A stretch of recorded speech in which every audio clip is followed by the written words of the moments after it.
கர்த்தர் நல்லவர். இந்த நல்ல மாலை வேளையில் நம்ம விசுவாசத்தை எப்படி நம்ம கட்டவிழ்ப்பது, how to lose our faith, நம்முடைய விசுவாசத்தை நம்ம எப்படி கட்ட அவிழ்ப்பது என்பதை குறித்து படித்து வருகிறோம். கடந்த வாரத்தில் விசுவாசத்தை எப்படி நம்ம கட்டவிழ்ப்பதுன்னா செயல்படுத்துவது,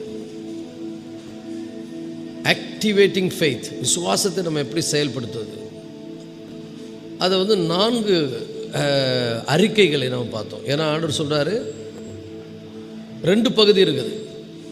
ரோமர் 10ஆம் அதிகாரத்தில் 10ஆம் வசனத்தில் 2 பகுதி. ஒன்று, நீதி உண்டாக இருதயத்தில் விசுவாசிக்கப்படும்.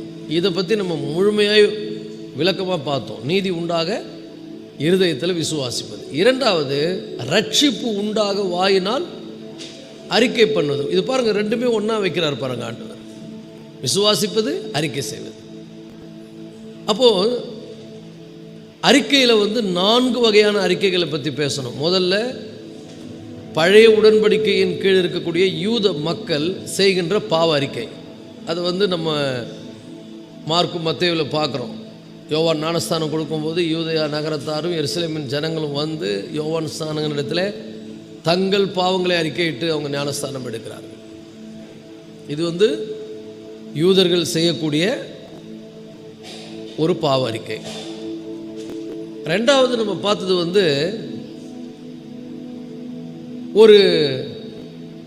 ஒரு மனிதன் இயேசுவை ஏற்றுக்கொள்வதற்கு அல்லது ஒரு பாவி கிறிஸ்துவனிடத்தில் வருவதற்கு அவனுக்கு சொல்லப்படுகிற, அவன் என்ன செய்யணும் அறிக்கை அப்படின்னா, அவன் பாவத்தை அறிக்கை பண்ண முடியாது. ஏன்னா அவன் எப்போ பாவத்தை அறிக்கை பண்ணி எப்போ அவன் ரட்சிக்கப்படுறது. ஆனால் அப்படி இருந்தாலும் சில பேர் பாவத்தை அறிக்கை பண்ணுவாங்க அந்த மாதிரி சூழ்நிலையில். அது தப்பு கிடையாது. பட் விதிமுறை என்னென்னா, அவன் கிறிஸ்துவை அறிக்கை செய்ய வேண்டும். அது என்னவென்றால், கர்த்தராகிய இயேசு கிறிஸ்துவை உன் இருதயத்தில் விசுவாசித்து தேவன் அவரை மரித்தோரிலிருந்து எழுப்பினார் என்று வாயினாலே அறிக்கை செய்வாயானால் ரட்சிக்கப்படுவாய். அதே ரோமர் 9ஆம் அதிகாரம் 10ஆம் வசனத்தில். அதுக்கப்புறம் தான் இந்த 10ஆம் வசனமே வருது. ஸோ ரட்சிப்பை பற்றி சொல்லும்போது, ஒரு பாவி ரட்சிக்கப்படுவதற்கு என்ன பண்ணணும்? கிறிஸ்துவை அவன் அறிக்கை பண்ணணும். அதை பற்றியும் பேசணும். ஆண்டவர் சொல்கிறாரு, இந்த பூமியில் எவனாவது என் பேரை சொன்னான்னா பரலோகத்தில் இருக்கிற பிதாவிடத்தில் நான் அவன் பேரை சொல்லுவேன் ஆண்டவர் சொல்கிறார். அப்போது அவரை அவருடைய கர்த்தத்துவத்தை, அவர் தன்னை ஆளுகிறதற்கு அங்கீகரிப்பது தான் அந்த ரட்சிப்பின் அறிக்கை. அப்போது ஒரு பாவி கர்த்தரிடத்தில் மனம் திரும்புவதற்கு, ரட்சிக்கப்படுவதற்கு செய்யக்கூடிய என்னது அறிக்கை. எதை அறிக்கை பண்ணணும்? இயேசுவை அறிக்கை பண்ணணும், நாட் சின். அதை புரிஞ்சுக்கணும். இது ஒரு பாவி மனம் திரும்புவதற்கு, ரட்சிக்கப்படுவதற்கு செய்ய வேண்டிய அறிக்கை. 3வது அறிக்கை என்ன பார்த்தோம்? ஒரு விசுவாசி பாவம் அறிக்கை செய்வது, விசுவாசி பாவ அறிக்கை செய்வது. ஏன்? நாம் இந்த உலகத்தில் ரட்சிக்கப்பட்டு தேவனுடைய பிள்ளைகளாக இருந்தாலும் எதர்ச்சியான சூழ்நிலைகளிலே ஏதோ ஒரு வகையில் நம்ம இடறி, சில நேரங்களில் நம்ம விரும்பி செய்கிறதில்ல, இடறி சில நேரங்களில் நம்ம என்ன பண்ணுவோம்? பாவம் செய்துருவோம். அப்படி செய்த உடனே நம்ம இருதயம் நம்மளை உணர்த்தும். ஆவியானவர் நம்ம கன்வெக்ட் பண்ணுவார். அப்போ நம்ம என்ன பண்ணணும்? நம்ம பாவத்தை அறிக்கையிடணும். எப்படி பழைய ஏற்பாட்டு காலத்தில் யூதர்கள் பாவத்தை அறிக்கையிட்டாங்களோ, ஏன்னா அவங்க பழைய உடன்படிக்கையினுடைய தேவ மக்கள். நம்ம புதிய உடன்படிக்கையின்படி இயேசு ஏற்றுக்கொண்டதுனால புதிய உடன்படிக்கையின்படி தேவ மக்கள். இப்போ நம்ம பாவம் செய்தால் நம்ம என்ன அறிக்கை பண்ணணும்? பாவ அறிக்கை பண்ணணும். அதைத்தான் யோவான் 1 யோவானில் எழுதுகிறாரு. நாம் நம்முடைய பாவங்களை அறிக்கையிட்டால், நாம் இருக்குங்களா, தன்னையும் சேர்த்துக்கிறார். ஏன்னா நான் கூட மிஸ்லீட் ஆகிறதுக்கு சான்சஸ் இருக்குது. அப்போ தன்னையும் சேர்த்து தான் சொல்கிறார், நாம் நம்முடைய பாவங்களை அறிக்கையிட்டால் எல்லா அநியாயத்தை நீக்கி நம்மை சுத்திகரிப்பதற்கு அவர் உண்மையும் நீதி உள்ளவராக இருக்கிறார். அப்போது நம்ம பாவங்களை, கர்த்தருடைய பிள்ளைங்க தவறி விழுந்தால் அல்லது ஏதோ ஒரு விஷயத்தில் நம்ம கரைப்பட்டால், கிருபையை பயன்படுத்தி அவருடைய ரத்தத்தினால கழுவி நம்மை சுத்திகரித்துக் கொள்வதற்கு பாவ அறிக்கை. இப்படி சொல்வதனால நம்ம போய் வில்லிங்கோட பாவத்தை செய்து அறிக்கை செய்யணும்னு அர்த்தம் இல்லை.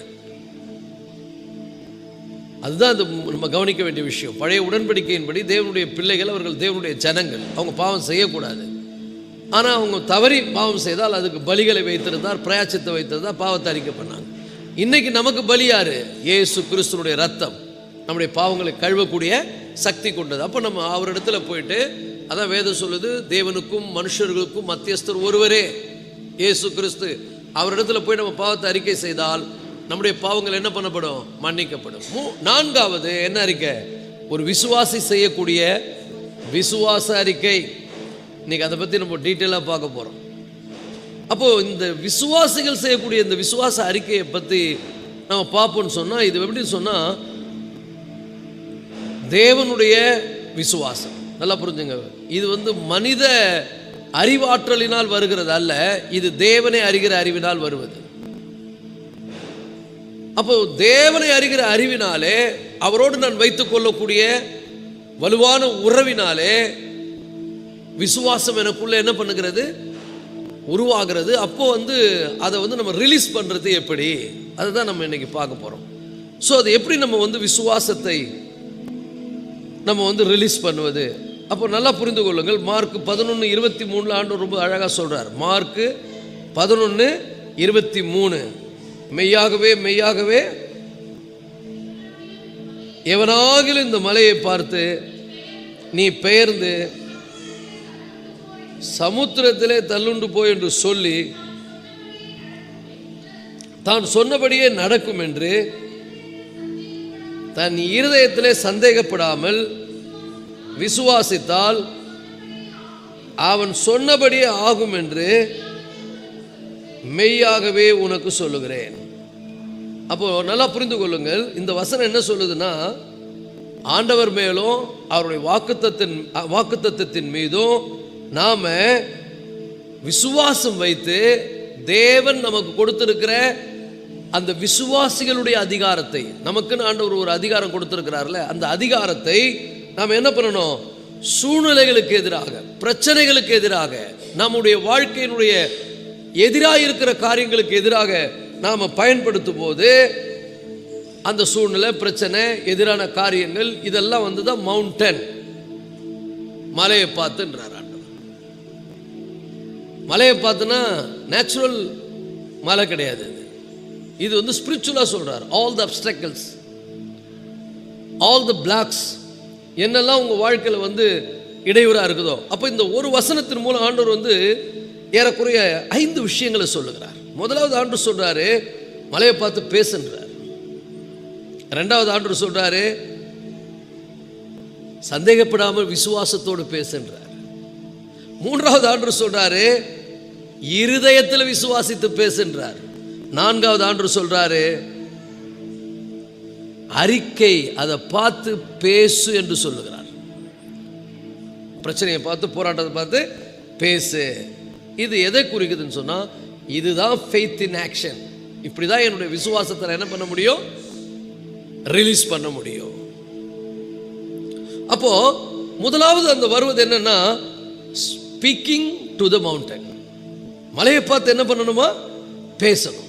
மலை எதை குறிக்குது? நான் ஏற்கனவே சொன்னேன், மலை எதை குறிக்குதுன்னா தடைகள்.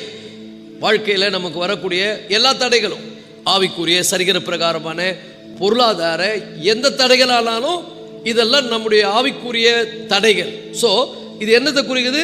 முதல்ல இது தடைகளை குறிக்குது. ரெண்டாவது, நாம் சந்திக்கின்ற சவால்கள், கடினமான சூழ்நிலைகள் நமக்கே ஒரு பெரிய சவால் கொடுக்கும். இந்த சவால்கள், இந்த சவால்கள். மூணாவது பார்த்தீங்கன்னா கடினமான சூழ்நிலைகள். இந்த 3 விஷயங்கள், முதல்ல தடைகள், ரெண்டாவது என்னது? முதல்ல தடைகள், ரெண்டாவது சவால்கள், மூணாவது என்னது? கடினமான சூழ்நிலைகள். அப்போ இந்த மாதிரி ஒரு கடினமான சூழ்நிலைகள், சவால்கள், தடைகளை நாம் பார்க்கும்போது ஆண்டவர் சொல்றாரு, use the authority of faith. நான் கொடுத்த வாக்குத்தத்தத்தின் மீதும் என் மீதும் நீ வைத்திருக்கிற அந்த விசுவாசத்தை கொண்டு என்ன பண்ணு? பேசு. இந்த வசனம் ரொம்ப அருமையான வசனம். மார்க் 11:23 ஆண்டவர் சொல்றாரு, எவனாகிலும் இந்த மலையை பார்த்து நீ பெயர்ந்து சமுத்திரத்திலே தள்ளுண்டு போய் என்று சொல்லி தான் சொன்னபடி ஆகும் என்று தன் இருதயத்தில் சந்தேகப்படாமல் விசுவாசித்தால் அவன் சொன்னபடி ஆகும். அப்போ என்னன்னா, நல்லா புரிஞ்சுங்க, உங்கள் விசுவாசம் செயல்பட வேண்டுமானால் 3 விஷயம் ரொம்ப முக்கியம். உங்கள் சிந்தனை, உங்களுடைய விசுவாசம், 4வது உங்களுடைய அறிக்கை, 3வது உங்களுடைய அறிக்கை. முதல்ல நீங்கள் சிந்திப்பது, 2வது நீங்கள் விசுவாசிப்பது, 3வது நீங்கள் அறிக்கை செய்வது. அப்போ நம்ம எதை சிந்திக்கிறோமோ அதுக்கு தான் we have to remember the promises of God. தேவனுடைய வாக்குத்தத்தங்களை சிந்திக்க வேண்டும், தியானிக்க வேண்டும். இரவும் பகலும் அவருடைய வார்த்தையின் மீது தியானமாயிருக்கிற மனுஷன் பாக்கியவான். அவன் செய்வதெல்லாம் கொஞ்சம் பலிக்கும், மீதி பலிக்காதுன்னு சொல்லல. அவன் செய்வது எல்லாம், எல்லாம் சொல்லுங்க, நான் செய்வது எல்லாம் வாய்க்கும். ஏன்னா நான் ஐ மெடிடேட் இஸ் ப்ராமிசஸ். அப்போ அதை ப்ராமிசஸை மெடிடேட் பண்ணால் completely I have a relationship with the Lord. கர்த்தரோடு நான் நெருங்கி இருப்பேன். இது ரெண்டும் முக்கியம். நீங்கள் ஆண்டவரோடு நெருக்கமாக இருப்பது, அப்போ ஆண்டவரோடு நெருக்கமாக இருப்பதும் அவருடைய வாக்குத்தத்தங்களை தியானிப்பதும் உங்களுக்குள்ள விசுவாசத்தை வளர்க்கும். விசுவாசத்தில் வல்லவராவதற்கு ஒரு வழி இருக்குது. அது ரோமர் 4ஆம் அதிகாரத்தில் வாசிக்கிறோம். ஆபிரகாம் விசுவாசத்தில் பலவீனமாக இருக்கவில்லை, அவன் தேவனை மையப்படுத்தி விசுவாசத்தில் வல்லவனானான். அப்படி எப்படி மையப்படுத்தினான் தேவனை? பிரச்சனையை பேசத்தை நிறுத்திட்டான், தேவனை பற்றி பேச ஆரம்பிச்சிட்டான். மேக்னிஃபையிங் காட், தட் மீன்ஸ் தேவனை பெருசா பேசுவது. இப்பெல்லாம் நமக்கு நிறைய வசதி இருக்குது. வாட்ஸ்அப்பில் ஒரு அருமையான ஒரு வார்த்தை வந்தது, நீங்க கூட படிச்சிருப்பீங்க, உங்களுக்கு நினைவு இருக்கும். என் பிரச்சனை எவ்வளவு பெருசுன்னு தேவன் கிட்ட சொல்லாத, உன் தேவன் எவ்வளவு பெரியவர் என்று பிரச்சனை கிட்ட சொல்லு. ஆமேன். வர மாட்டேன், பவர்ஃபுல்லா சொல்லணுமே. ஹல்லேலூயா. எப்போ பாரு ஆண்டுகிட்ட போயிட்டு என் பிரச்சனை என்ன தெரியுமா ஆண்டவரே, என் பிரச்சனை எவ்வளவு பெருசு தெரியுமா, என் தடை, புலம்பாத. ஆண்டு கூட டைம் ஸ்பெண்ட் பண்ணு. ஆண்டரோடு நேரத்தை செலவு பண்ணும்போது அந்த தேவனுடைய வார்த்தையை நீ தியானிக்கும் போது அது உங்களுக்குள்ள எப்படி இருக்கும்? பீரிட்டு வரும். அப்போ ஆண்டவர் ஈக்குவல் பண்றார். இன்னும் சொல்ல போனா விசுவாசத்தை ஒரு முறை தான் சொல்றார். ஒரு முறை விசுவாசம் இருதயத்தில், ஆனால் 3 முறை பேசுன்றார். ஈக்குவலேஷன் பாருங்க. நம்ம என்ன பண்ணணும், பல முறை விசுவாசிக்கிற இருதயத்தில் இன்னும், ஆனால் அநேக முறை வாயினால தப்பா பேசிட்டு இருப்போம். அந்த ஒரு வசனத்தில், அதான் கென்னத் ஏக்கின் அவர்கள் சொல்றாங்க, அவர் ஒரு முறை இந்த வசனத்தை வாசிக்கும் போது ஆண்டவர்கிட்ட, நல்லா கவனி அந்த வசனத்தை, நான் அவர் கவனிச்சு பார்க்கும்போது சொன்னார், ஆவியானவரே அதில் பாரு, ஒரு முறை தான் விசுவாசம் வருது, ஆனால் 3 முறை என்ன வருது? பேசுன்னு வருது, அறிக்கை செய்யன்னு வருது. அப்போ நீ விசுவாசத்தை குறித்து ஒரு பங்கு பிரசங்கம் பண்ணாலும் பேசுறத குறித்து 3 பங்கு பிரசங்கம் பண்ணினாராம். அப்ப கர்த்தருடைய பிள்ளைங்க நம்ம மலையை பார்த்து என்ன பண்ணணும்? பேசணும். பேசணும்னா நமக்கு என்ன வேணும்?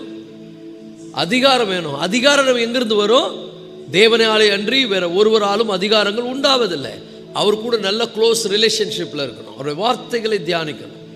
சூழ்நிலைகளையே தியானித்துக் கொண்டிருக்கக்கூடாது, பிரச்சனைகளையே தியானித்துக் கொண்டிருக்கக்கூடாது, போராட்டங்களே சிந்தித்துக் கொண்டிருக்கிறார் இருக்கக்கூடாது. அவருடைய வார்த்தைகளை நாம் தியானிக்க வேண்டும். அப்ப ஈக்குவலேஷன் என்ன? ஒரு முறை இருதயத்தில் விசுவாசி, ஆனா பல முறை வாயில பேசு. பக்கத்தில் பார்த்து சொல்லுங்க, ஒரு முறை விசுவாசி, பல முறை வாயில பேசு. ஆனா இது ஆக்டிவேட்டிங் யுவர் ஃபெய்த். அப்போ நீ தேவனை நீ நல்லா அறிஞ்சேனா அந்த சூழ்நிலையில நீ என்ன பண்ணணும் அப்படின்றத ஆண்டவர் உனக்கு கற்றுத் தருவார். அவருடைய சித்தத்தை நீ அறிந்து கொள்வாய்.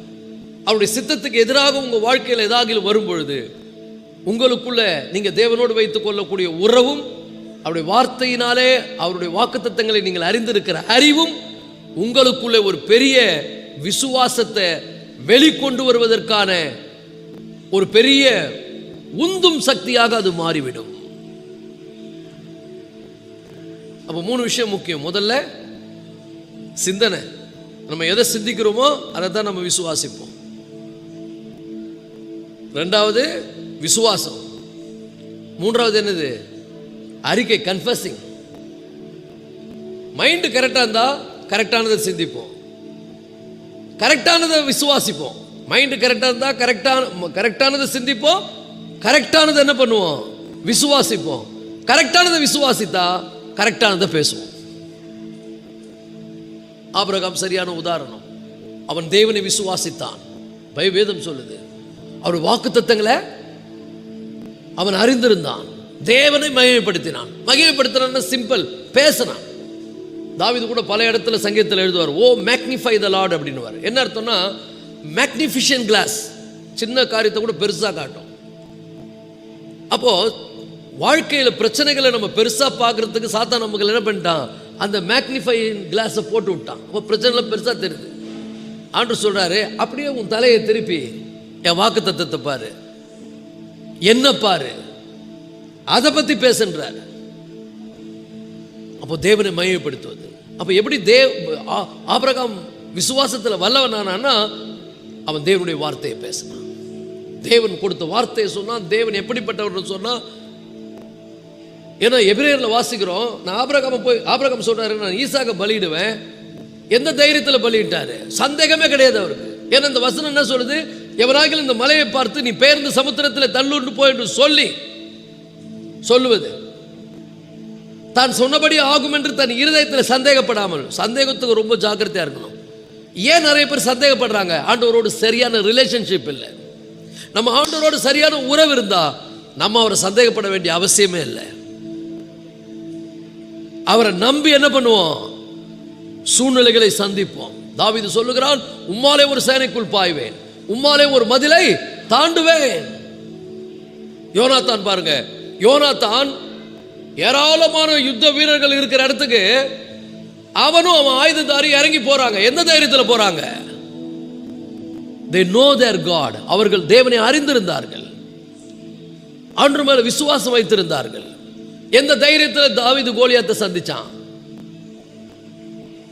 அவன் தேவன் மேல் வைத்திருக்கிற விசுவாசத்தினால. அது மட்டும் இல்ல, பேசுறான், நீ ஈட்டியோடும் கேடகத்தோடும் வருகிறாய், நானும் நீ நிந்திக்கிற இஸ்ரவேலின் ராணுவங்களின் தேவனுடைய நாமத்தினாலே வருகிறேன். ஹல்லேலூயா. சோ தாவீது ரெண்டு விஷயம் முக்கியமா இருந்தது. அவன் தேவனோடு நல் உறவில் இருந்தான். ரெண்டாவது, தேவனை பத்தி நன்கு அறிந்தவனாக பேசக்கூடியவனா இருந்தான்.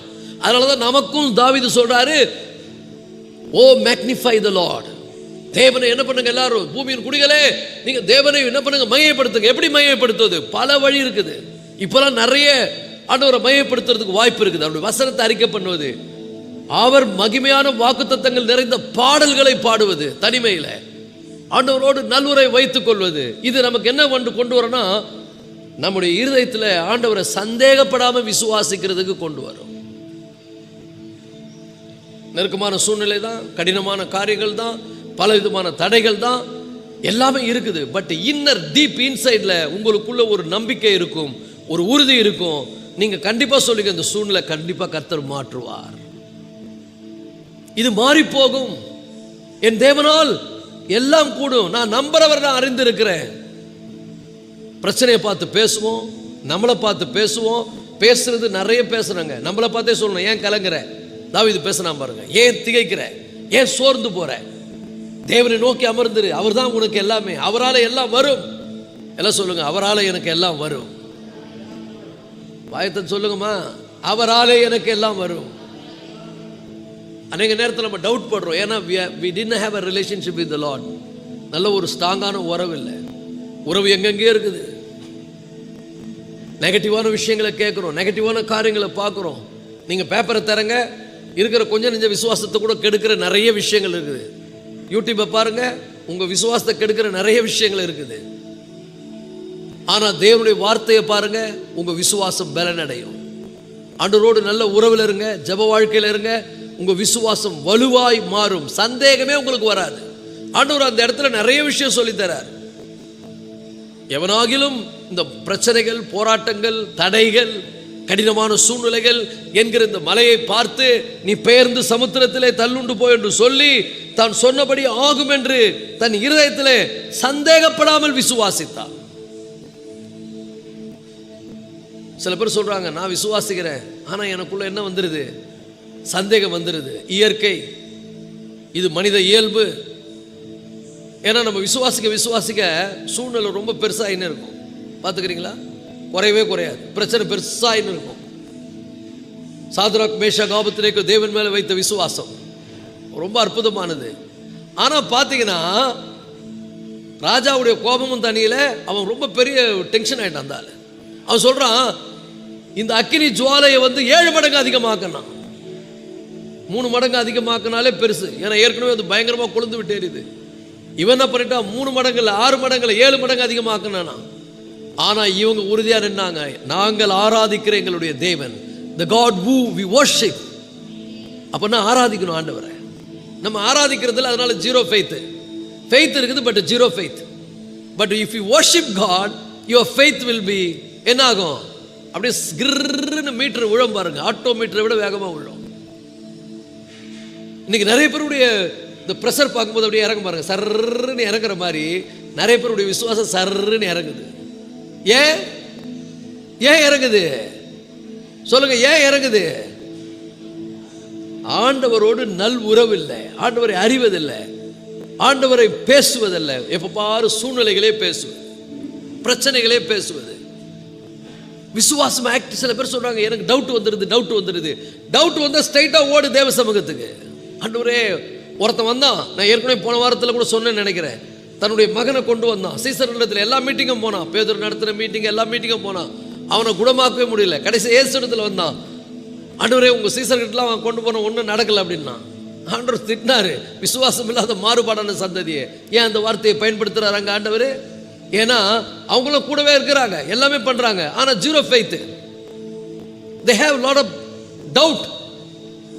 விசுவாசம் ஃபோர்ஸாக இருக்கணும்னா சந்தேகப்படக்கூடாதுன்னா அவரோடு சரியான உறவில் இருக்கணும். அப்போ அந்த உறவு நம்ம என்ன பண்ணணும், நம்மளை அப்படியே இந்த சந்தேகத்தை அப்படியே கீழே இறக்கிடும். ஃபெய்த் மேலோங்கி நிற்கும், ஃபெய்த் விசுவாசம் வளரும். ஆபிரகாம் அவன் தேவனோடு சஞ்சரிக்கிற மனிதனாயிருந்தான், அவன் தேவனை நன்கு அறிந்தவனாயிருந்தான். ஆண்டவர் அவனை பார்த்து சொன்னார், இஸ் மை ஃப்ரெண்ட் அப்படின்ட்டாரு, அவன் என்னுடைய சிநேகிதன் என்றாரு. இன்னைக்கு நம்ம அவர் கூட சிநேகமா இருக்கிறோமா? யார் கூட சிநேகமா இருக்கிறோம்? நம்ம ஆண்டவரோடு சிநேகமா இருப்போமானால் நமக்குள்ள என்ன வரும்? டவுட் எல்லாம் கீழே போயிடும், விசுவாசம் மேலோங்கி நிற்கும். பிரச்சனையை பார்த்து பேச ஆரம்பிச்சிருவீங்க, பிரச்சனையை வந்து நீங்க கட்டளை இடுவீங்க, அது அப்படியே ஆகும். அப்போ நல்லா புரிந்து கொள்ளுங்கள், விசுவாசம் டவுட் வந்து உள்ள மிக்ஸ் ஆகிடக்கூடாது. அதான் சொன்ன சந்தேகப்படாமல் விசுவாசிக்கிறேன்னா அவரை சார்ந்து கொள்வது, அவரை பற்றி கொள்வது. ஆபிரகாம் தேவனோடு இருந்தான், அவன் எப்படி விசுவாசித்தான் பாருங்க. அவனுக்கும் தடுமாற்றங்கள் வந்தது, அவனும் விசுவாசத்தில் சில தடுமாற்றங்கள் வந்தது. ஆனால் வேதம் சொல்லுது, அவன் விசுவாசத்தில் பலவீனமாக இருக்கவில்லை. அவன் மரித்தோரை உயிர்ப்பித்து இல்லாதவைகளை இருக்கிறவைகளை போல அழைக்கிற தேவனை முழு நிச்சயமாய் நம்பி. விசுவாசம் வெறும் நம்பிக்கை இல்லைங்க, முழு நிச்சயமா நம்புவது. ஏன்னா எபிரேயர் 11:1 என்ன சொல்லுது? விசுவாசமானது நம்பப்படுகிற உறுதியாய் நம்புவது, காணப்படாதவைகளின் நிச்சயம். அவனுக்குள்ள அந்த நிச்சயம் இருந்தது. அவன் சூழ்நிலையெல்லாம் பார்க்கல. அவன் சொன்னா, மரித்தோரை உயிர்ப்பிக்கிற தேவன் என்னுடைய தேவன் தான். ஆனா எனக்கு தெரிஞ்ச ஆபிரகாம் காலத்தில் ஆண்டவர் யாரையும் மரித்து உயிர் தெழுந்த வச்சார்னு நான் படிக்கல. ஆனா அவன் அந்த அளவுக்கு தேவனை அறிந்திருந்தான். அவர் மரித்தோரை உயிர்ப்பிக்கிற தேவன். எல்லா கை வைத்து சொல்லுங்க, நான் ஆராதிக்கிற தேவன் என் வாழ்க்கையில் செத்து போன நிறைய விஷயங்களை உயிரோடு எழுப்பிடுவார். டவுட் உள்ள வருதா? செக் பண்ணுங்க. டக்குன்னு ஏதோ ஒன்று மைண்டில் அடிக்கும், பிசாசு கொண்டு வந்துடுவான். அப்பா கூட இருந்தீங்கன்னா உங்களுக்கு டவுட்டே வராது. டவுட் என்ன ஆகிடும்? சர்ன்னு கீழே இறங்கிடும். ஃபெய்த் வந்து என்ன ஆகிடும்? மேலே வந்துடும். அப்போ நீங்கள் சொல்லுவீங்க, ஆபிரகாம் மாதிரி மரித்தோரை உயிர்ப்பிக்கிற தேவன் என்னுடைய தேவன், இல்லாதவைகளை எனக்காக உருவாக்கி கொடுக்கிறவர் என்னுடைய தேவன். உலகத்தில் இல்லைன்னா கூட உனக்குன்னு அதை கிரியேட் பண்ணுவாரு. ஒரு ஆமென் சொல்லுங்க. He will create something. உனக்குன்னு உருவாக்கப்படும். இதுல கீ பாயிண்ட் என்ன? அப்பா கூட இருக்கக்கூடிய நல் உறவு, அவருடைய வாக்குத்தத்தங்களை அறிந்திருப்பது, இது ரெண்டுமே முக்கியங்க. இது ரெண்டுமே இருந்தால் நீங்க வாயில வரக்கூடிய வார்த்தை அவரை தான் பேசுவீங்க. என் தேவன் இருக்கிறார், கர்த்தர் பார்த்துக் கொள்வார். ஆபிரகாம் என்ன சொன்னா? பையன் கேட்கிறான், ஆடு இருக்கு, ஆடு இல்லப்பா, எல்லாம் இருக்குது, ஆடு எங்க? கர்த்தர் பார்த்துக் கொள்வார். எல்லாம் சொல்லுங்க, என் வாழ்க்கையில் எல்லாமே கர்த்தர் பார்த்துக் கொள்வார். அல்லேலூயா. அப்ப கர்த்தர் பார்த்துக் கொள்வார். அப்ப இந்த விசுவாசம் ரொம்ப முக்கியம். அது ஒரு முறை தான் நம்ம விசுவாசிக்கணும், ஆனா பல முறை பேசணும். பேசுவது என்பது என்னன்னா மேக்னிஃபையிங் காட். பேசி மகிமைப்படுத்தலாம், பாடி மகிமைப்படுத்தலாம். தாவீது என்ன அழகாக சொல்கிறான் பாருங்க, நான் கர்த்தரை பாடுவேன்றான். சூழ்நிலை நெகட்டிவாக இருக்குது, நான் கர்த்தரை பாடுவேன்றான். நம்ம என்ன பண்ணுறோம்? பிற்போக்கான பாட்டுகளை பாடின்னு இருக்கிறோம். நம்ம பாடுற பாட்டே சரியில்லை. எப்போ பாரு சில பேர் புலம்பலையே பாடின்னு இருக்காங்க. கொஞ்சம் சங்கீதத்துக்கு வந்து சங்கீதத்தை பாடுங்க.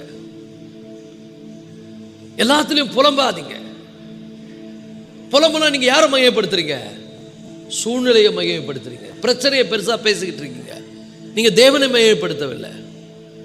இந்த நாட்களில் கர்த்தருடைய பிள்ளைகளை என்ன ஒன்று நடக்கட்டுங்க, ஆனால் கர்த்தர் என்னோடு இருக்கிறாருங்க.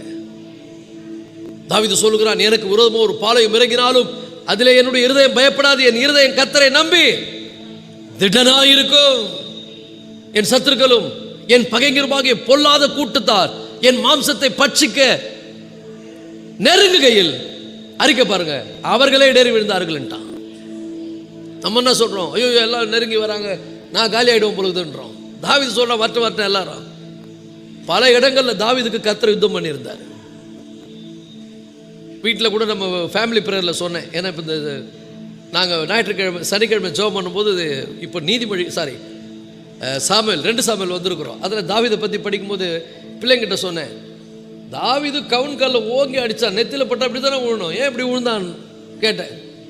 குப்புற விழுந்தான், முகம் குப்புற விழுந்தான் இருக்குது. கண்டிப்பாக சொல்கிறேன், யாரோ பின்னாடி இருந்து அடிச்சா தான் முகம் குப்புற விழ முடியும். தாவீது சும்மா ஒரு கல்லை அடித்தார், தேவன் பின்னால் இருந்து அடித்தார். யுத்தம் பண்ணுகிறவர் கர்த்தர், சூழ்நிலைகளை மாற்றுகிற கர்த்தர். அதே மாதிரி நான் பிள்ளைங்களோடு நான் பேசும்போது சொன்ன வீட்டு பிரேயரில் எப்படி மூவ் பண்ணுறாரு பாரு ஒரு மனிதனுடைய வாழ்க்கையை. எங்கெங்கே வைக்கணும், எங்கெங்கே கொண்டு வரணும். ஆடு மேய்ச்சிருந்தவன் சாமுவேலை தட்டுறாரு, போ ஆள் பேரை சொல்ல, ஈசாயின் புத்திரல் ஒருவனை நான் வந்து ராஜாவா தெரிந்து கொண்டேன். அங்கே போனால் எலியா போகிறாரு, இவன் கிடையாதுன்றார் ஆண்டவர். அங்கேயே சொல்லி அமைச்சிருக்கலாம். என்ன சொல்லியிருக்கலாம் ஆண்டவர்? போ தாவீதுன்னு ஒருத்தங்கிறான் ஆடு மேய்க்கிறான்னு சொல்லியிருக்கலாம். ஏன் சொல்ல? ஒருவேளை சாமுவேல் கிட்ட சொல்லியிருந்தா இவர் எங்கன்னா உளறிட்டார்னா சவுல் டென்ஷன் ஆகி தாவீதை காலி பண்ணிடுவான். ஆண்டவர் ரொம்ப ஞானவான், நம்மளை விட ஞானவான். அவருக்கு தெரியும் எப்போ சொல்லணும், எதை சொல்லணும்னு. உங்கள் வாழ்க்கையில் கூட சில இதெல்லாம் சொல்ல மாட்டார். சில பேர்லாம் சொன்னதான் செய்வாங்க. நம்ம ஏசப்பா சொல்லாதது கூட செய்வார். இன்னும் சொல்ல போனால் சொல்லாமையே செய்வார். ஒரு ஆமென் சொல்லுங்க. சொன்னதையும் செய்வார், சொல்லாததையும் செய்வார். அவருக்கு பிளான் நல்லா வச்சிருக்கிறார். அவங்ககிட்ட ஒன்றுமே சொல்ல, ஒவ்வொருத்தரையா பார்க்குறாரு. இவன் இல்லை இவன் இல்லைன்றாரு. இவருக்கே டவுட் வந்துருச்சு, நம்ம என்ன உணர்ச்சி வசப்பட்டு ஏதோ சொல்லட்டுமான்னு. இவர்தானா அவங்க பிள்ளைங்கன்றாங்க. ஒருத்தங்கிற அவன் ஆடு மேய்க்கிறான், அவனுக்கு உடனே வர சொல்லு, வந்தா காண்டு சொல்ல, இவன் தான் அபிஷேகம் பண்ணுன்றார். என்ன அப்படி ஸ்பெஷல் தாவீதுடைய வாழ்க்கையில்? அவன் பாருங்க, தேவனோடு நல்ல உறவு வைத்திருந்தான். தாவீது மட்டும் அரசனாகலைன்னா அற்புதமான இந்த சங்கீதங்கள் நமக்கு கிடைத்திருக்காது. அற்புதமான பல விசுவாச சத்தியங்கள் நமக்கு கிடைத்திருக்காது. ஒரு இடத்துல வந்து பார்த்தீங்கன்னா எல்லாத்தையும் இழந்து நிர்கதியாக நிற்கிறான். கூட இருந்தவனே குழி பறிக்கிறான், எதிர்த்து வரான். பைபிள் சொல்லுது, என்ன அற்புதமான வார்த்தை பாருங்க. தாவீது தன் தேவனாகிய கர்த்தருக்குள் தன்னை திடப்படுத்தி கொண்டான். இன்னைக்கு சூழ்நிலை ஊடாய் கடந்து போகிறீர்களா? பிரச்சனைகள் ஊடாய் கடந்து போகிறீர்களா? அப்படியே எல்லாமே இழந்த மாதிரி ஒரு சூழ்நிலை நிற்குதா? உங்களுக்கு சர்வ வல்லமுள்ள தேவன் உங்கள் பக்கத்தில் இருக்கிறார் என்று உங்களை திடப்படுத்திக் கொள்ளுங்கள். இட் பிரிங்ஸ் ஒரு நல்ல ஒரு ஃபெய்த்தை உங்களுக்கு அது உருவாகும். நீங்க உலகத்திலேயே ஒரு சாதனையாளர்களாக மாறிவிடுவீர்கள். தேவன் உங்களை ஒரு சாதனையாளர்களாக மாற்றி விடுவார். So it's very very important. 2 விஷயம். முதல்ல என்ன பண்ண சொல்றார் ஆண்டவர்? அந்த வார்த்தையை கவனிங்க. முதல்ல அந்த எவராகில் இந்த மலையை பார்த்து, நீங்கள் இந்த மலையை பார்த்து என்ன சொல்றாரு? பேசுன்றார். முதல்ல பேசு. ரெண்டாவது என்ன சொல்றாரு? வித்தவுட் டவுட், சந்தேகப்படாம பேசுன்றார். மூணாவது ஆண்டு சொல்றாரு, இருதயத்தில் விசுவாசின்றார். அப்படின்னா என்ன தெரியுமா அர்த்தம்? இருதயத்தில் விசுவாசிப்பா முழுசா விசுவாசி, அறகுற விசுவாசம் இல்லைங்க, ஃபுல் ஃபெய்த். ஒரு பாத்திரத்தில் 2 விஷயம் இருந்தா அது நிறைவு கிடையாது. ஒரே விஷயம் நிறைஞ்சிருந்தா அது நிறைவு. அப்ப நம்முடைய இருதயத்துக்குள்ள முழுமையா என்ன இருக்கணும்? இருதயத்துக்குள்ள விசுவாசம் முழுமையா இருக்கணும். அது ரொம்ப ரொம்ப முக்கியம். எல்லாம் பக்கத்தில் பார்த்து சொல்லுங்க, இருதயத்தில் முழுமையா விசுவாசிங்கள். ஹல்லேலூயா, ஹல்லேலூயா. அப்போ நல்லா புரிஞ்சுங்க, இருதயத்தில் விசுவாசித்து அதனுடைய பொருள் என்ன? முழுமையான ஒரு விசுவாசம், டீப் இன் ஃபெய்த். பேசுனா, இஃப் யூ ஸ்பீக், எப்போ பேசுவீங்க? கீ பாயிண்ட் 2 சொன்னேன். அவர் கூட வைத்துக் கொள்ளக்கூடிய நல் உறவு, அவருடைய வாக்கு தத்தங்களை விளங்கிக் கொள்வது, அறிந்திருப்பது. அந்த உறவும் அறிவும், சொல்லுங்க, உறவும் அறிவும். நிறைய பேர் கூடவே இருப்பான், தெரிஞ்சுக்க மாட்டான் நம்மளை. பார்த்துக்கிறீங்களா? கூடவே இருப்பானுங்க. நான் அவர் கூட தான் இருக்கிறேன்னு, அவரை பற்றி ஒன்றுமே தெரியாது. நான் சொல்ற பாருங்க, நீங்கள் அவர் கூட இருந்தால் அவரை தெரிஞ்சுக்கணும். அவர் எப்படி தெரிஞ்சுக்க முடியும்? த்ரூ ஹிஸ் வேர்ட், அவருடைய வார்த்தையின் மூலம் தான் அவரை தெரிந்து கொள்ள முடியும். சீசர்கள்லாம் கூடவே இருந்தாங்க, அவரை பற்றி கரெக்டாக தெரிஞ்சுக்கல. ஆனால் அவரு எல்லாரையும் நல்லா தெரிஞ்சிருந்தார். பேதுரு ரொம்ப நாவுனாரு. அந்த அந்த அந்த கேரக்டர் ஆண்டவருக்கு ரொம்ப பிடிக்கும். பரவாயில்ல, இவன் பேசுகிறான்னு. ஆனால் ஆண்டவருக்கு இன்னொன்று தெரியும், விழ போகிறான்னு. இன்னொன்னும் தெரியும் ஆண்டவருக்கு, இவன் விழுந்தாலும் நான் அவனை தூக்குவேன்னு ஆண்டவருக்கு தெரியும். அல்லேலூயா. ஸோ தேவனுடைய பிள்ளைகளை எப்பொழுதும் இருதயத்தில் உங்கள் இருதயத்தில் ஆண்டவரை முழுமையாய் வையுங்கள். அவர்கிட்ட ஜெபம் பண்ணும்போது முழு இருதயத்தோடு ஜெபம் பண்ணுங்க. பைபிளில் தான் சொல்லுது, இப்பொழுதும் இஸ்ரவேலே என்றார் ஆண்டவர், உங்ககிட்ட நான் என்ன எதிர்பார்க்கிறேன்? உன் முழு இருதயத்தோடும், உன் முழு ஆத்துமாவோடும், உன் முழு பலத்தோடும் உன் தேவனாகிய கர்த்தரிடத்தில் அன்பு கூறுகிறதே அல்லாமல் வேற எதே உன் தேவனாகிய கர்த்தர் உன்னிடத்தில் எதிர்பார்க்கிறார். அது ரொம்ப ரொம்ப முக்கியம். அவர் நம்முடைய இருதயம் முழுவதுமாக அவர் நிறைந்திருப்பது, அவரையே சார்ந்திருப்பது. அப்போ பார்த்தீங்கன்னா உங்களுக்குள்ள இருக்கிற அவருடைய அந்த நிறைவான அவர் மேல் வைத்திருக்கிற விசுவாசம். காலையில் கூட சொன்னேன் இல்லையா, அமெரிக்கா ஜனாதிபதி எங்க இருக்கிறாரு? ஒயிட் ஹவுஸ்ல இருக்கிறாரு. அவரை என் வீட்டில் வர வைக்க முடியும். எப்படி? தொலைக்காட்சியின் மூலம் நான் அவரை பார்க்குறேன். அமெரிக்கா ஜனாதிபதி பேசுகிறாருன்றாரு. நம்ம யாருன்னா அவர் நேரில் பேசுறதா சொல்கிறோம். எப்படி அவர் வராரு? அந்த கனெக்ஷன் எடுக்கிறோம், அதை டியூனப் பண்ணுறோம், அங்கே அவர் வராரு, பேசுகிறாரு. நான் சொல்கிறேன் பாருங்க, விசுவாசம் தான் டியூனப் பண்ணுற இடம். நீங்கள் அவருடைய சமூகத்தில் போய் அவரை டியூன் பண்ணீங்கன்னா அவர் எங்கே வந்துடுவார்? உங்களுக்குள்ளே வந்துடுவார்னு காலையில் சொன்னேன். அவர் உள்ளே வந்துட்டா நீங்கள் என்ன சொல்லுவீங்க? உலகத்தில் இருக்கிறவரை விட எனக்குள்ள இருக்கிறவர் பெரியவர்னு சொல்லுவீங்க. நான் சந்திக்கிற பிரச்சனைகளை விட, நான் பார்க்குற போராட்டங்களை விட, எனக்கு எதிராக வருகிற எல்லா சூழ்நிலைகளை விட என் தேவன் பெரியவர். இதைத்தான் அவரை மகிமைப்படுத்துவது. நீங்கள் அவர் கூட இருக்கணும், அவரை நன்கு என்ன பண்ணணும்? அறியணும். அதுக்கப்புறம் ஆண்டு சொல்றாரு, பேசுன்றார். என்ன சொல்றாரு? பேசு. அது எப்படி பேசணும்? அங்க வல்லமையோடு நீங்க பேச ஆரம்பிச்சிருவீங்க. அது பவர்ஃபுல்லா வரும். உங்க வார்த்தை சாதாரணமா வராது. ஆணித்தரமாய் உங்களுடைய வார்த்தைகள் என்ன பண்ணும்? வரும். ஏன்னா 3 முறை சொல்றார், எவனாகிலும் இந்த மலையை பார்த்து நீ பெயர்ந்து சமுத்திரத்தில் தள்ளுண்டு போய் என்று சொல்லி தான் சொன்னபடியே ஆகும் என்று தன் இருதயத்தில் சந்தேகப்படாமல் விசுவாசித்தால் அவன் சொன்னபடியே ஆகும். அப்போ முதல்ல சொல்லின்றாரு, ரெண்டாவது சொன்னபடியே என்றாரு, மூணாவது சொல்றாரு சொன்னபடியே. விசுவாசம் எத்தனை முறை வருது அந்த வசனத்தில்? ஒரே ஒரு முறை. அப்போ இந்த சொல்லுவது என்பது அது எப்படின்னா இன்க்ரீஸ் ஆகிட்டே இருக்கணும். அதிகமாக சொல்லணும், அதிகமாக பேசணும். எதை பற்றி பேசணும்? உங்கள் தேவன் எப்படிப்பட்டவர் என்பதை பற்றி பேசணும். பிரச்சனையை பார்த்து ஒரு நாளும் பிரச்சனை பெருசாக இருக்குதுன்னு பேசாதீங்க. இந்த பிரச்சனையெல்லாம் என் தேவன் மாற்றி போடுவார். அதிகாரத்தை கொடுக்குறார் ஆண்டவர். சொல்றார், இந்த கல்லின் மேல் என் சபையை கட்டுவேன், பாதாளத்தின் வாசல்கள் இதை மேற்கொள்வதில்லை. நீ பூமியிலே இவைகளை கட்டுவாயோ அவைகள் பரலோகத்தில் கட்டப்பட்டிருக்கும். நீ பூமியிலே இவைகளை கட்டவிழ்ப்பாயோ அவைகள் பரலோகத்திலும் கட்டவிழ்க்கப்படுவோம். எப்படி கட்டுவது? கட்டவிழ்ப்பது த்ரூ யோர் வேர்ட்.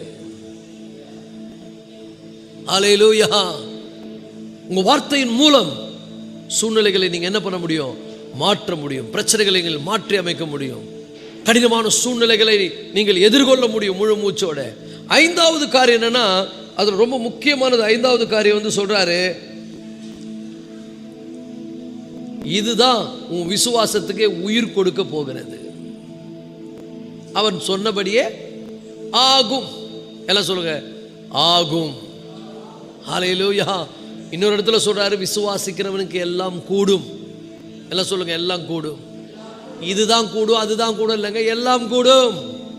இன்னொரு இடத்துல சொல்றாரு, நீ விசுவாசித்தால் தேவனுடைய மகிமையை காண்பாய். தேவனுடைய மகிமை வெளிப்படும். தேவன் யார் என்பதை என்ன பண்ணுவாரு? அங்க வெளிப்படுத்துவார். அப்போ இந்த ஒரு வசனத்தின் மூலம் நம்ம நிறைய விஷயங்களை பார்க்கிறோம். ஆண்டவர் நமக்கு அது ஒரு பெரிய லெசனாவே சொல்றாரு. இது சொல்ல வேண்டிய அவசியமே இல்லை. அங்க அந்த சூழ்நிலையில அவர் இதையெல்லாம் சொல்றாரு. அவங்களும் ஆச்சரியப்பட்டு கேட்குறாங்க, இதெல்லாம் எப்படி ஆண்டவரேன்னு. அப்போ ஆண்டு சொல்றாரு, இது ஏன் மூலம் நடக்குதுன்னு நினைச்சிடாதரா. எவனாகிலும்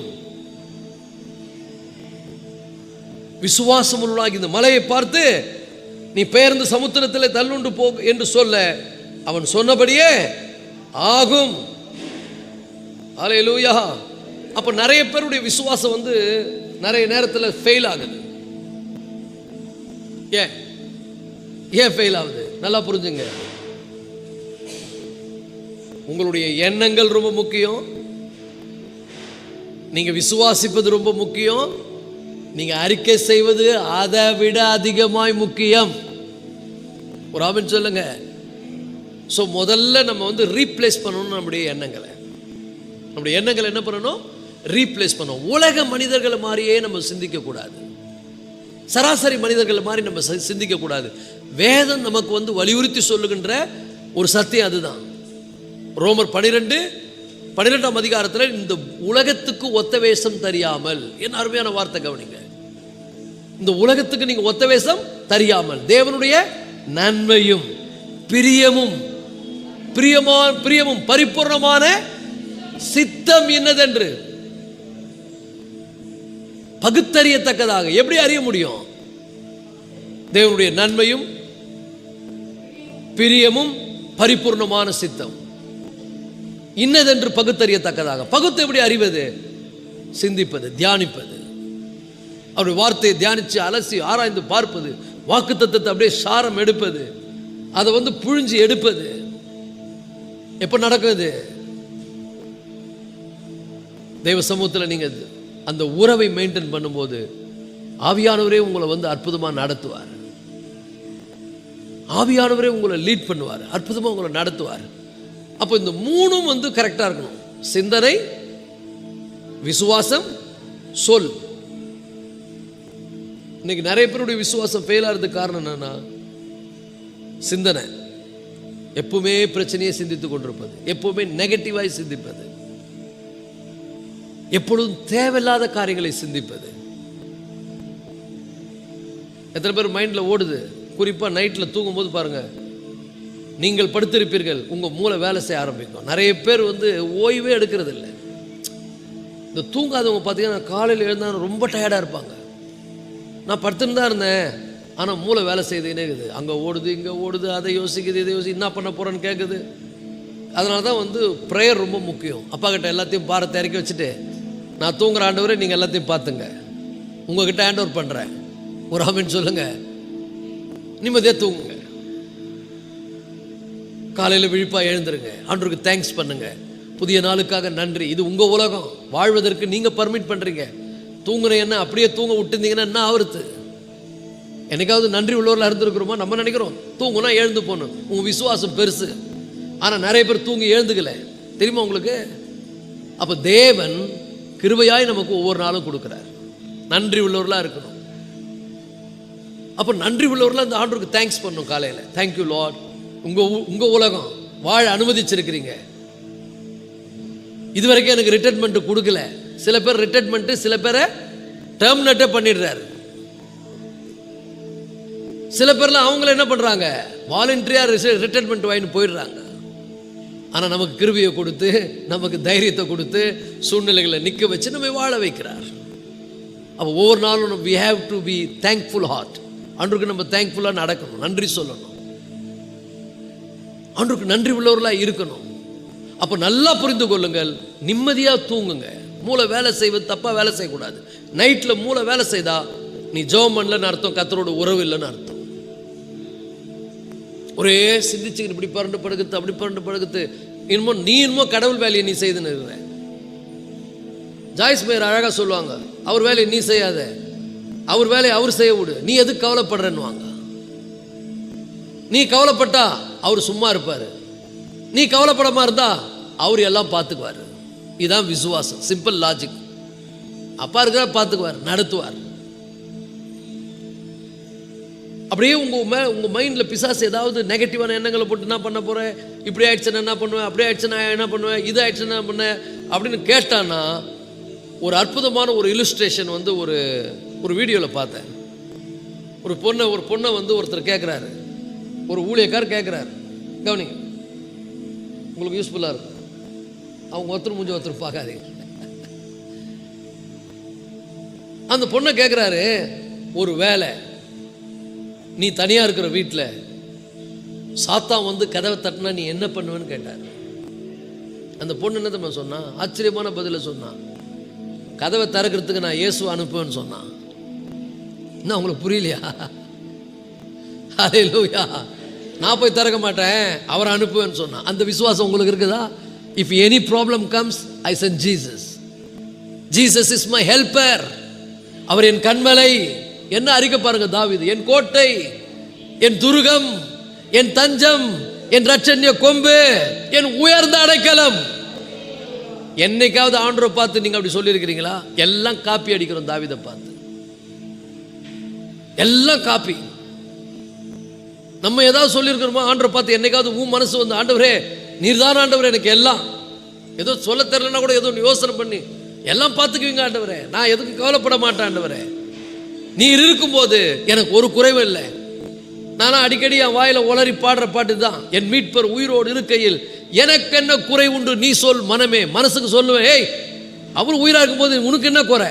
பக்கத்தில் பார்த்து சொல்லுங்க, அவர் உயிராக இருக்கும்போது உனக்கு என்ன குறை? நீ செத்து போன தேவனை ஆராதிக்கவில்லை, ஜீவனுள்ள தேவனை ஆராதிக்கிறாய், மரித்தோரை உயிர்ப்பிக்கிற தேவனை ஆராதிக்கிறாய். இன்னும் சொல்ல போனா மரணத்தை ஜெயித்து 3ஆம் நாள் உயிரோடு எழுந்தவரை நீ ஆராதிக்கிறாய். ஹல்லேலூயா, glory. இயேசு மட்டும் கல்வாரி சிலுவையில் மரிச்சு அடக்கம் பண்ணப்பட்டு கல்லறை மூடி இருந்தா நீ கவலைப்படு, ஏன்னா உனக்கு உதவி செய்ய அவர் இருக்க மாட்டார். என்ன அழகா பைபிள் சொல்லுது, அவர் ஒரு தரம் பாவத்துக்காக மரிச்சாரு, அவர் உயிர் தெழுந்தது நமக்கெல்லாம் உதவி செய்ய உயிர் தெழுந்தார். என்ன அழகான வார்த்தைகள் பாருங்க. ஒரு முறை ஒரு பாவத்துக்கு மரித்து நீதிக்கென்று பிழைச்சிருக்கிறார். ஏன்னா நீதினா நம்மளெல்லாம் நேர்மையா நம்மளை சத்தியத்தில் நடத்துவதற்கு, நம்மளை வாழ வைப்பதற்கு அவர் உயிரோடு எழுந்து, அவர் உயிராக எழும்பலனா நீ கவலைப்படலாம். நம்மளை விட்டுருங்க. நம்மாவது இயேசு வந்து மரித்து உயிர் தெரிந்து அந்த செய்தியெல்லாம் உலகத்தில் பரவி எல்லாரும் பேச கேட்குறோம்.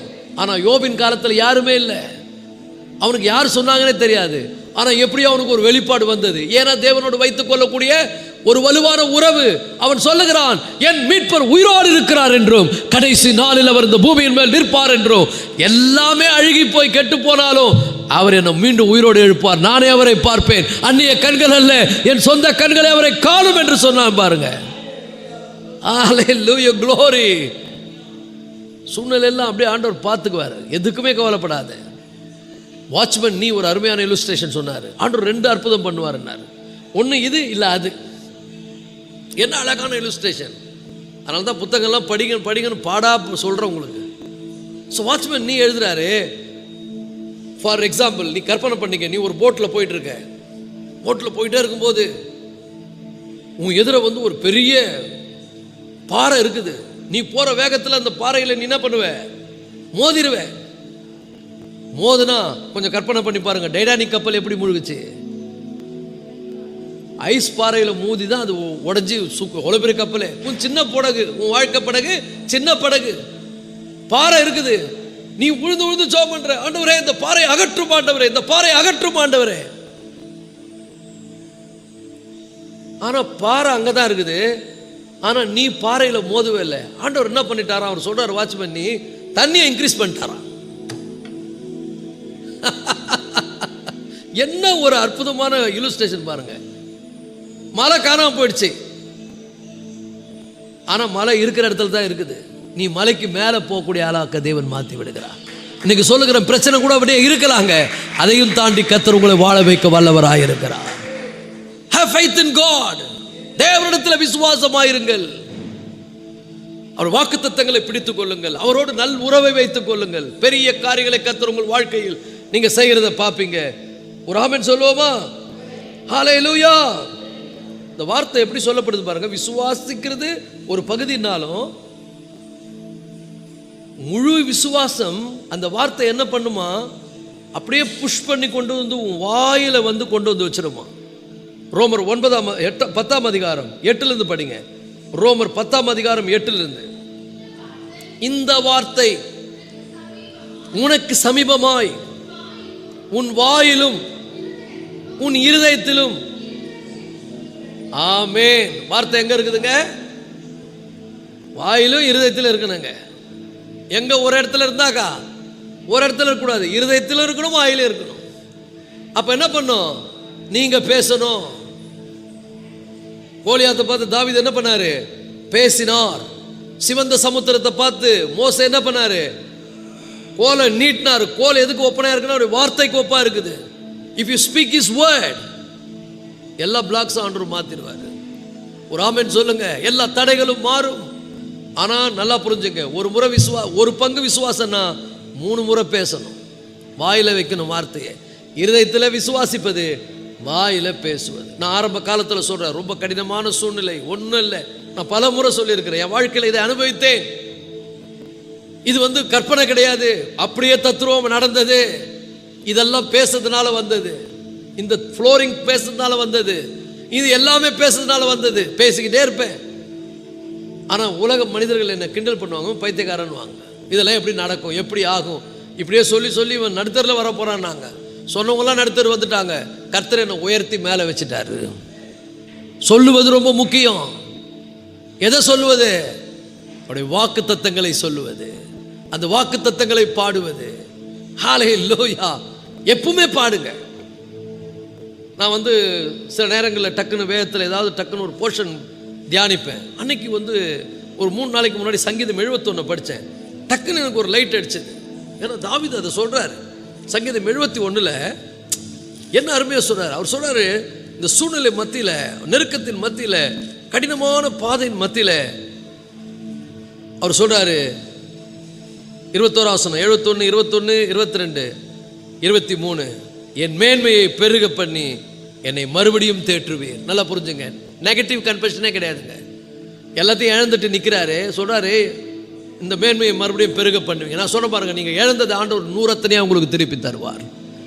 பேசுங்க தயவுசெய்து வாயில சொல்லுங்க. தாவீது மாதிரி நம்ம தாவீதை பார்த்து கூட கத்துக்கலன்னா நம்மளை விட ஒரு அடிமுட்டால் யாரும் இருக்க முடியாது. தாவீதினுடைய எல்லா சங்கீதமும் கன்ஃபெஷன். அவன் சொல்ற உன்னதமான ஒரு மறைவில். இது மோசே எழுதுறார். சங்கீதம் 91 மோசே எழுதுறார். மோசேனுடைய வார்த்தையை படிங்க. உன்னதமானவருடைய மறைவில் இருக்கிறவன் சர்வ வல்லவருடைய நிழலில் தங்குவான் அப்படின்னு சொல்லி விட்டுட்டு இருந்தா பரவாயில்ல.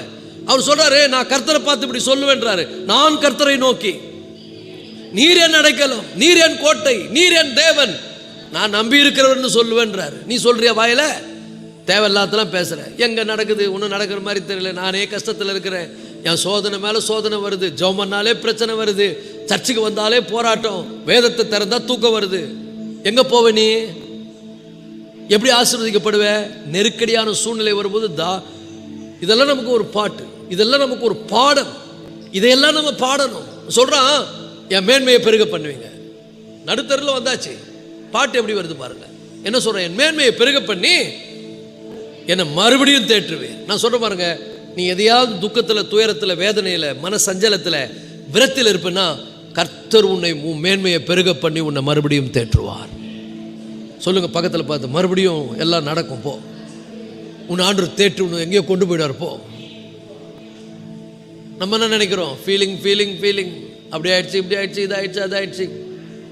என்ன நடந்தாலும் நன்றி ஐயா, யார் கைவிட்டாலும் நன்றி ஐயா, நன்றி, இடைவிடா நன்றி. என் மேன்மையை பெருக பண்ணி மறுபடியும் என்னை தேற்றுவீர். இதை படித்த உடனே எனக்கு அப்படியே ஷாக் ஆயிடுச்சு. எனக்கே அன்று சொல்ற மாதிரி இருந்தது. அடுத்த வசனம் அவனுக்கு இன்னும் சூப்பரா சொல்றாரு. என் தேவனே, நான் மூல வீட்டில் உட்காந்து நான் அழுவேன்னு சொல்ல மாட்டேன்றாரு. அவர் சொல்றாரு, நான் வீணையை கொண்டு உம்மையும் உம்முடைய சத்தியத்தையும் துதிப்பேன்.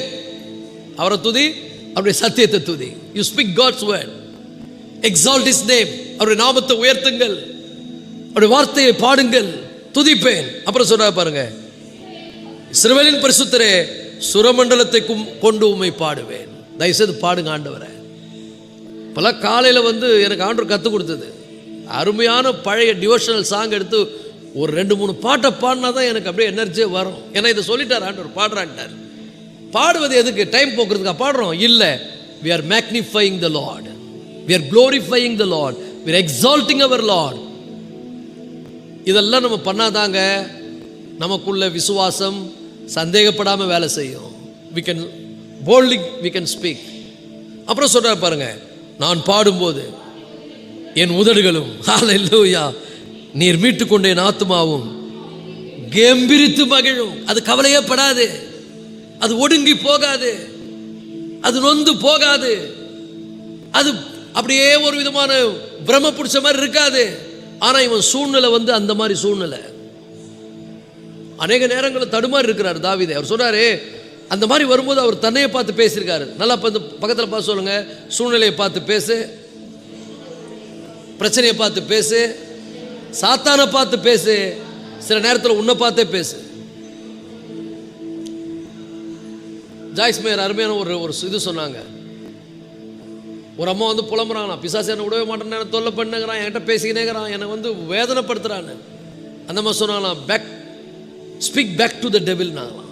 அவனை பார்த்து நீ பேசு, நீ பேசுனா அவன் வாயை மூடிக்குவான். நம்ம என்ன சொன்னோம், அவன் சொல்கிறதே கேட்டுங்கிறதுனால அவன் பேசிக்கினே இருப்பான். பேச வேண்டியது யாரு? நம்ம.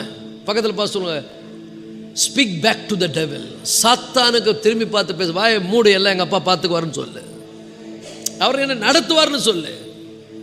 அல்லேலூயா.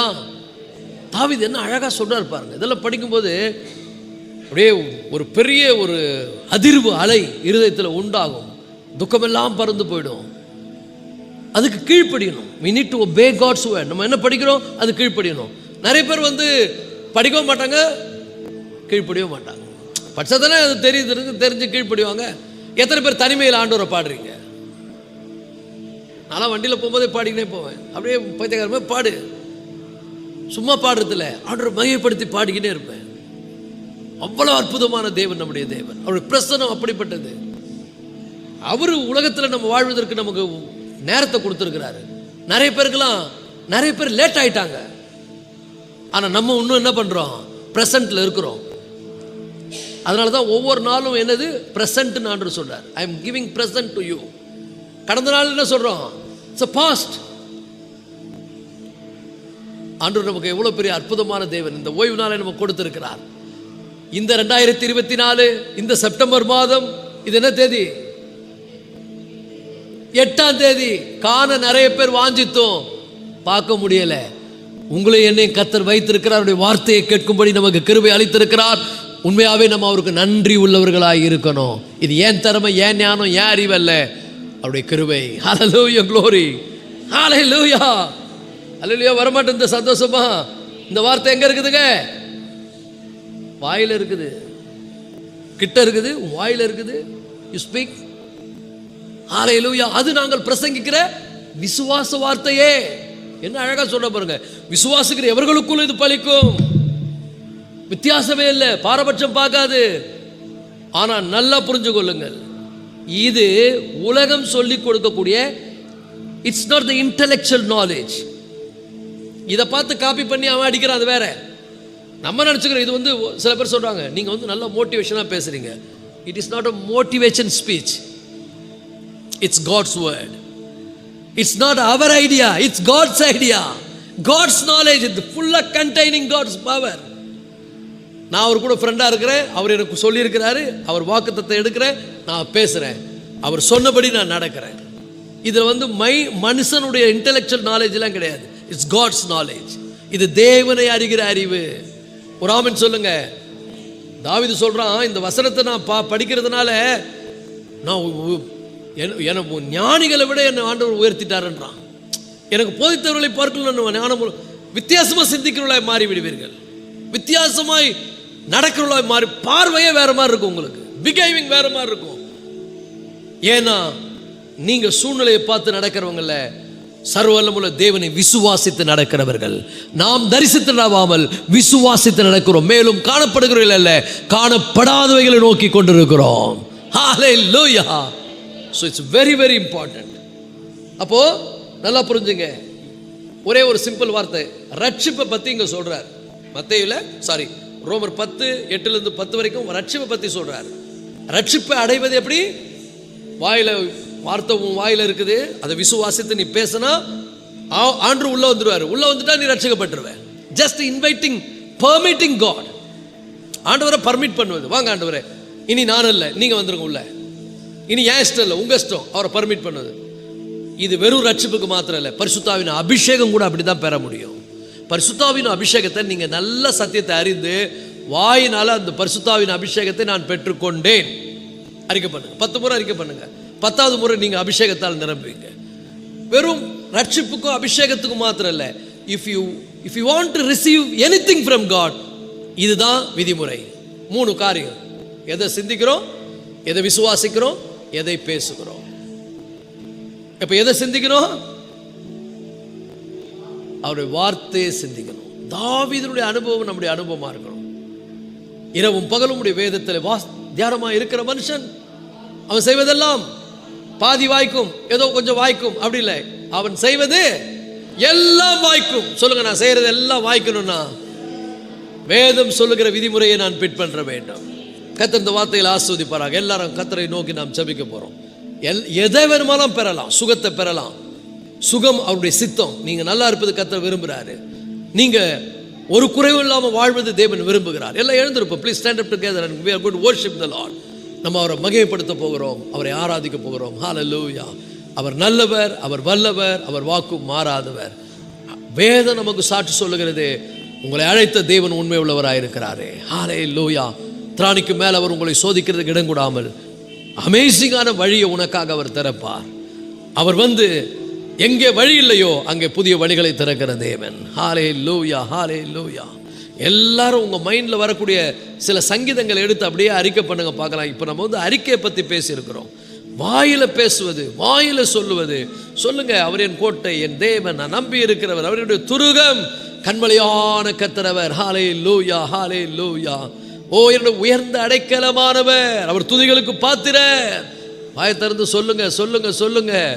ஓ, எனக்கு தாயும் தந்தையுமானவர். தாய் கூட தகப்பன் கூட என்னை கைவிட்டுருவாங்க, ஆனால் கர்த்தர் என்னை கைவிடவே மாட்டார்னு சொல்லுங்க. ஹல்லேலூயா, ஹல்லேலூயா, ஹல்லேலூயா. அவரே என் பிராணநாதர், என் பிராண சிநேகிதர். அவரே என்னுடைய ஸ்தோத்திர ஜீவ அப்பமானவர். அவரே என்னுடைய துருகமானவர். வாயில என்னெல்லாம் ஆண்டவரை பற்றி சொல்ல முடியுமோ சொல்லுங்க. தாவீதை போல சொல்லுங்க. கம்பீரமாய் இருங்க. மனசை உங்க மேன்மையை கர்த்தர் எப்படி பெருக பண்ண போறாருன்னு பாருங்க. ஓ ஹல்லேலூயா. நம்முடைய தேவன் மரித்தோரை உயிர்ப்பிக்கிறவர், இல்லாதவைகளை இருக்கிறவர்களை போல அழைக்கிறவர், கண்மலையானவர், துருகமானவர். ஹல்லேலூயா. நம்முடைய இரட்சண்ய கொம்பானவர். ஓ ஹல்லேலூயா.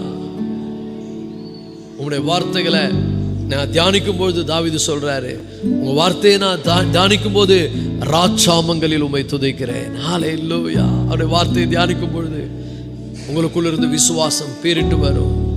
உங்க விசுவாசத்துக்கு ஒரு ஆற்றல் இருக்கும். உங்களால சந்தேகப்படாமல் விசுவாசிக்க முடியும். ஹல்லேலூயா. முடியாததை எதுவுமே ஆண்டவர் சொல்லல, முடியறதை சொல்லியிருக்கிறாரு. அப்ப எப்படி முடியும்? அவரோடு வைத்துக் கொள்ளக்கூடிய நல் உறவு, அவருடைய வார்த்தையை அறிகிற அறிவு, அவருடைய சித்தத்தை புரிந்து கொள்வது, அது உன்னை தேவனுடைய பிள்ளையில அவன் விசுவாசத்தை அதை ஆனர் பண்ணி அதை செயல்படுத்தும். விசுவாசம் இப்படிதான் செயல்படும். இந்த மாலை வேளையில ஆண்டவரே உம்மை ஆராதிக்கிறவனாய், உம்மை துதிக்கிறவனாய், உம்மை பாடுகிறவனாய், உம்மை மயப்படுத்துகிறவனாய், உம்முடைய வார்த்தைகளை சூழ்நிலைகளுக்கு எதிராய் பேசுகிறவனாய் என்னை மாற்றும் ஆண்டவரே. ஹல்லேலூயா, ஹல்லேலூயா. ஓ ஸ்தோத்திரம், ஸ்தோத்திரம், ஸ்தோத்திரம், ஸ்தோத்திரம், ஸ்தோத்திரம், ஸ்தோத்திரம், ஸ்தோத்திரம். அப்பா உமக்கு ஸ்தோத்திரங்க தாவே, ஸ்தோத்திரங்க தாவே, ஸ்தோத்திரங்க தாவே. எல்லா சூழ்நிலைகளும் எங்களுக்கு எதிராக இருக்கலாம், எல்லா சூழ்நிலைகளுக்கும் ஆண்டவரே எங்க முன்னாடி நிக்கலாம். ஆனா எந்த சூழ்நிலையும் மேற்கொண்டு அவைகளை தாண்டி வர நீர் என்னை பலப்படுத்துகிற தேவன், நீர் என்னை யுத்தத்துக்கு பயிற்சிவிக்கிற தேவன். ஓ ஹல்லேலூயா, ஹல்லேலூயா, ஹல்லேலூயா. நீரே ஆண்டவரே, நீர் மாத்திரமே ஆண்டவரே. இந்த மாலை வேளையில இந்த சத்தியங்களை அறிந்திருக்கிற நாங்க எங்களுடைய வாழ்க்கையில விசுவாசத்தை நாங்கள் செயல்படுத்துகின்றவர்களாக இருக்க இன்றைக்கு நாங்கள் கற்றுக்கொண்ட அந்த சத்தியத்தை எங்கள் வாழ்க்கையில் பயிற்சிக்க கர்த்தர் எங்களுக்கு உதவி செய்யும். கிருபையினால் நிரப்புங்க, வழி நடத்துங்க. அன்பு ரட்சகர் இயேசுவின் வழியாய் வேண்டி கேட்டுக்கொள்கிறோம் நல்ல தகப்பனே, ஆமென். என் ஆத்துமாவே கர்த்தரை சோதரி, என் முழு உள்ளமே பரிசுத்த நாமத்தை சோதரி. என் ஆத்துமாவே கர்த்தரை சோதரி, கர்த்தர் செய்த சகல உபகாரங்களையும் மறவாதே. ஆமென். நம்முடைய கர்த்தராகிய இயேசு கிறிஸ்துவின் கிருபையும் பிதாவாகிய தேவனுடைய அன்பும் பரிசுத்த ஆவியானவருடைய அன்யோன்ய ஐக்கியமும் சந்தோஷமும் சமாதானமும் இப்பொழுதும் எப்பொழுதும் சதா காலங்களிலும் என்றென்றும் நம் அனைவரோடும் நீடித்த நாட்களாய் நிலைத்திருப்பாராக. கர்த்தர் ஆசீர்வதித்து உங்களை காக்க கடவர். கர்த்தர் தமது முகத்தை உங்கள் மேல் பிரகாசிக்க செய்து உங்கள் மேல் கிருபையாயிருக்க கடவர். கர்த்தர் தமது முகத்தை உங்கள் மேல் பிரசன்னமாக்கி உங்களுக்கு சமாதானம் கட்டளையிடுவாராக. ஆமேன், ஆமேன்.